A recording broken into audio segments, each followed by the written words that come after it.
Hey Rangers, so today I'm going to be talking about story times. Now, these are going to go on for a while because I kind of think some of them will be really funny. I'm hoping they're going to be really funny, so you're going to hear some like kind of embarrassing moments as well as some really funny ones, maybe some sad ones, but this is all going to happen over the next course of either the next couple of weeks towards kind of next year. I've kind of written a few and I'm just going to go off and just remember how they were. So you're going to either love, hate, or kind of go, oh, at these videos, but I kind of thought I'd start off. Well, why not? You know, it's a bit of extra content. You get to hear what's happened in my life, and my friends could possibly tell you a ton of stories. I might actually have to ask them, so we can laugh and I can remember them. Ooh-wee! Okay, so let's start this one. The first one I wanted to talk about is possibly one of the most memorable customer services that I've ever done. Now, to give you a backstory, I used to work for Vodafone. I worked for them for about a good couple of years, and I have seen a lot of different kind of people come in, come out, colleagues, staff members, everything like that. But there was one guy that decided to, I don't know why I did this. So, kind of very briefly, the returns policy for anything at that time was if you had the receipt for your phone, then you could come in, and if there was a problem, we would then have to send it away for repair. There's no kind of question. If it was faulty within, say, I think 30 days, then we could see the fault there, and then we would then give you your money back. It was very, very simple. So this guy comes in with this like really kind of crappy phone, and he says to me like, there were some problems. I don't know, I think it was calling or something like that. Or texting. It was something really crappy. I can't remember properly. So he comes in and he's like, hi. We have this like really cool banter for a little bit. We start talking about his day, what he's been up to, and then he starts talking about his phone, and he's like, oh, this is not working, this, blah, blah, blah. So I started looking and go, okay, I can't see a fault here.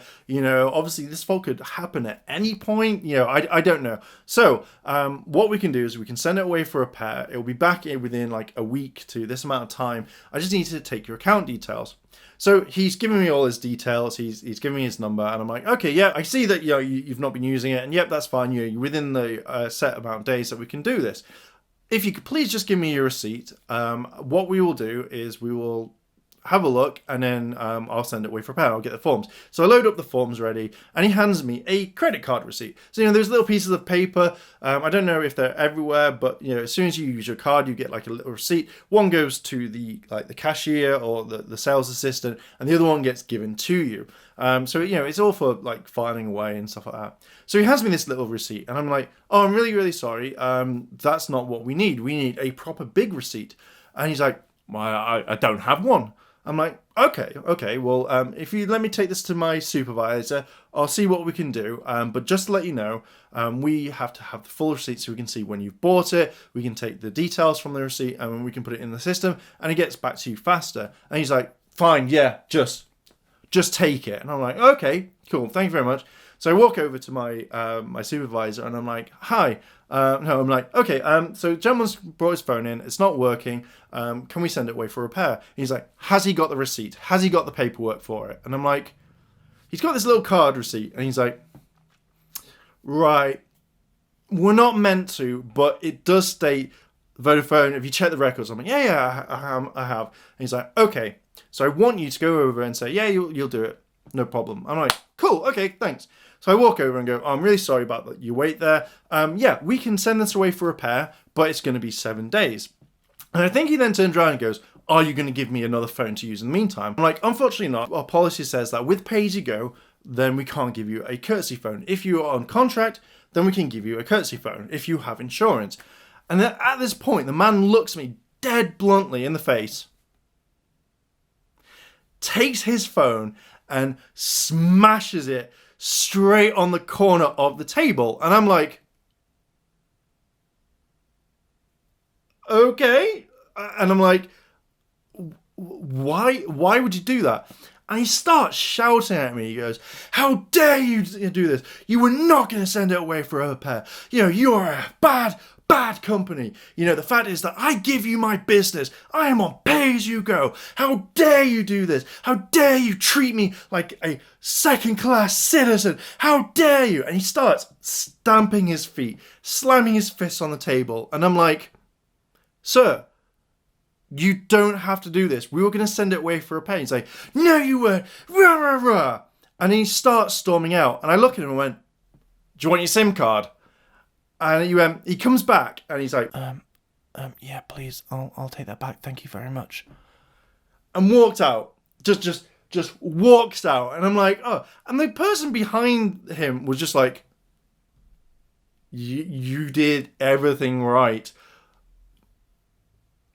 I don't know what to say. And I'm like, I don't know what to do.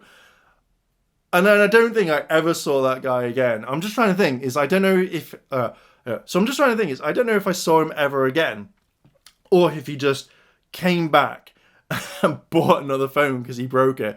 I think he also started shouting when he left, "I'm going to Tesco because Tesco are going to do me better than you." And I'm like, I think at that time, Tesco is like a supermarket if you're watching this in another country. Tesco is like, I don't know, Tesco didn't have their own mobile network at that time. So I think he was just going to go there, see if he could buy a phone and come back. And I was just like, even my supervisor was like, I heard you do nothing wrong. Oh my God, why did you do that? And I don't. Actually, no. Apparently, when I wasn't working, his wife came in and apologized and said, "I'm really sorry for my husband's behavior. It was out of order." And everyone was like, "What do you mean?" And they told them the story, and they were like, "Yeah, we'll tell Mark when he comes in."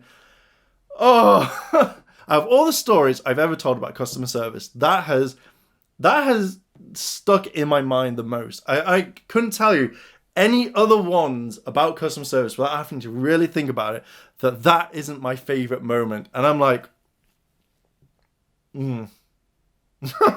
It's just really weird. Like, seriously, if someone is turning around and you haven't got your receipt and they say that we're going to do it anyway as a goodwill gesture, and you still have proof of purchase, and you destroy your own product in front of someone and then just walk out. I'm just like, holy crap, why would you do that? It's just not. I wouldn't do that. If my phone or my product was broken, I wouldn't scream and shout at the person that I was talking to. I wouldn't do that. It was just crazy. One of my favorite moments from working Vodafone, but again, very, very weird.